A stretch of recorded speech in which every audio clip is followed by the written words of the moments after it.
ಇವತ್ತು ರಾಷ್ಟ್ರೀಯ ಸ್ವಯಂ ಸೇವಕ ಸಂಘ ರಚನೆಯಾಗಿ 100 ವರ್ಷ ಆಗ್ತಾ ಇರುವಂಥ ಒಂದು ಸಂದರ್ಭ. ಇಡೀ ದೇಶ ಇವತ್ತು ರಾಷ್ಟ್ರೀಯ ಸ್ವಯಂ ಸಂಘದ ಒಂದು ಸೇವೆಯನ್ನು, ರಾಷ್ಟ್ರಕ್ಕೆ ತರುವಂಥ ಸೇವೆಯನ್ನು ಮೆಚ್ಚಿದೆ. ಹಿಂದೆ ನೆಹರೂರವರ ಕಾಲದಲ್ಲಿಯೂ ಪೆರೇಡ್ನಲ್ಲೇ RSSಗೆ ಭಾಗವಹಿಸಲಿಕ್ಕೆ ಒಂದು ಅವಕಾಶ ಕೊಟ್ಟಿದೆ. ಅಂಥ ಒಂದು ರಾಷ್ಟ್ರಭಕ್ತ ಸಂಘಟನೆ ಸಾರ್ವಜನಿಕ ಸ್ಥಳದಲ್ಲಿ ಆಗಬಾರ್ದು ಅಂತ ಹೇಳುವಂಥದ್ದು ಖಂಡಿತ ಒಪ್ಪತಕ್ಕಂಥ ವಿಚಾರ ಅಲ್ಲ. ಇವತ್ತು ಅದಕ್ಕಿಂತ ಹೆಚ್ಚಾಗಿ ಇದರಲ್ಲಿ ಹಿಂದೂ, ಮುಸ್ಲಿಂ, ಕ್ರಿಶ್ಚಿಯನ್ ಅಂತ ಹೇಳುವಂಥದ್ದಲ್ಲ. RSSನ ತತ್ವದ ಪ್ರಕಾರ ಭಾರತವನ್ನು ಪ್ರೀತಿಸುವಂಥವರು, ಭಾರತ ದೇಶದಲ್ಲಿ ವಾಸಿಸುವಂಥವರು, ರಾಷ್ಟ್ರೀಯತೆಯನ್ನು ಒಪ್ಪುವಂಥವ್ರು ಎಲ್ಲರೂ ಹಿಂದೂಗಳು ಅಂತ ಒಂದು ಭಾವನೆಯನ್ನು ಇರುವಂಥ ಒಂದು ಸಂಘಟನೆ RSS.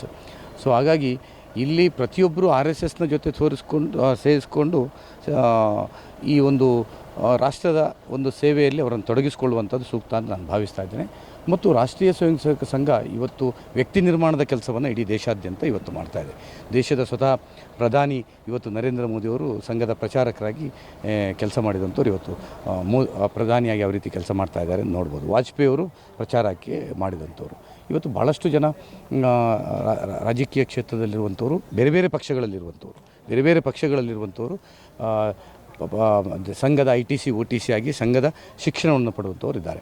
ಸೊ ಹಾಗಾಗಿ ರಾಷ್ಟ್ರೀಯ ಸ್ವಯಂ ಸೇವಕ ಸಂಘವನ್ನು ಸಾರ್ವಜನಿಕ ಸ್ಥಳದಲ್ಲಿ ಮಾಡಬಾರ್ದು ಅಂತ ಹೇಳುವಂಥದ್ರ ಬಗ್ಗೆ ನನ್ನ ವಿರೋಧ ಇದೆ. ಅದು ಯಾವತ್ತೂ ಒಪ್ಪುವಂಥದ್ದಲ್ಲ. ರಾಷ್ಟ್ರೀಯ ಸ್ವಯಂ ಸೇವಕ ಸಂಘವನ್ನು ಹೆಚ್ಚು ಬೆಳೆಸಿದಷ್ಟು ಅದಕ್ಕೆಷ್ಟು ಯುವಕರು ಸೇರ್ತಾರೆ ಅಷ್ಟು ರಾಷ್ಟ್ರಕ್ಕೆ ಇದನ್ನು ಒಳಿತಾಗ್ತದೆ ಅಂತ ಭಾವಿಸ್ತಾರೆ.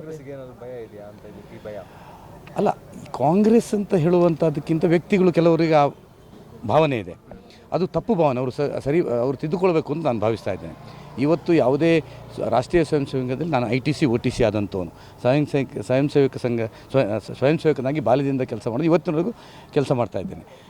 ನಾನು ಅದರಲ್ಲಿ ತೊಡಗಿಸ್ಕೊಂಡಿದ್ದೆ. ಎಲ್ಲಿಯೂ ರಾಷ್ಟ್ರ ವಿರೋಧಿಯಾದಂಥ ಅಥವಾ ಧರ್ಮ ವಿರೋಧಿಯಾದಂಥ ಬೋಧನೆಯನ್ನು ಎಲ್ಲಿಯೂ ರಾಷ್ಟ್ರೀಯ ಸ್ವಯಂ ಸೇವಕ ಸಂಘದಲ್ಲಿ ಮಾಡಿದ್ದಿಲ್ಲ.